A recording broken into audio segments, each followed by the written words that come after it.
శ్రీ సాయి సచ్చరితనే ఎందుకు ప్రమోట్ చేస్తారు, మిగతా వాటిని ఎందుకు ప్రమోట్ చేయరు?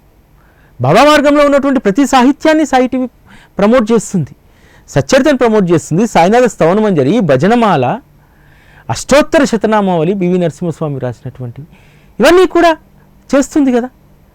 ఈరోజు సాయి ప్రపంచాన ప్రకాశించేటువంటి పండు వెన్నెల పౌర్ణమి లాంటి సాయి సచ్చరిత ఒకటే ఉంటుంది. ఆకాశంలో చంద్రుడు ఒక్కరే ఉంటారు. అనేక పుస్తకాలు అనేక మంది, నాతో సహా అనేక మంది రాయవచ్చు. అవన్నీ కూడా చంద్రుని చుట్టూ ఉన్నటువంటి తారల వలె ఉంటాయి తప్ప అవి చంద్రుడు కాలేరు అనేటువంటి విషయాన్ని మనం గుర్తుపెట్టుకోవాలి. నేను కూడా బాబా సాహిత్యంలో వచ్చినటువంటి అనేక పుస్తకాలు నేను చదివాను, చదువుతాను కూడా. కానీ పరబ్రహ్మ స్వరూపం కొలువైనటువంటి సచ్చరితతో వాటిని సమానంగా నేను పోల్చలేను, పోల్చకూడదు కూడా. ఎందుకంటే అది గురుద్రోహం అవుతుంది.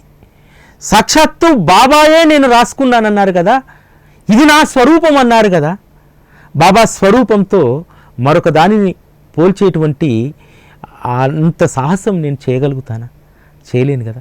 అందుకనే శ్రీ సాయి సచ్చరిత అంటే నాకు అంత గౌరవం. ప్రాణం పోయినా, గొంతు కోసినా దీనికి మించినటువంటి పరమ పవిత్రమైనటువంటి గ్రంథం, దీనికి సమానమైనటువంటిది మరొకటి ఉందని చెప్పి నా కంఠం నుంచి రాదు.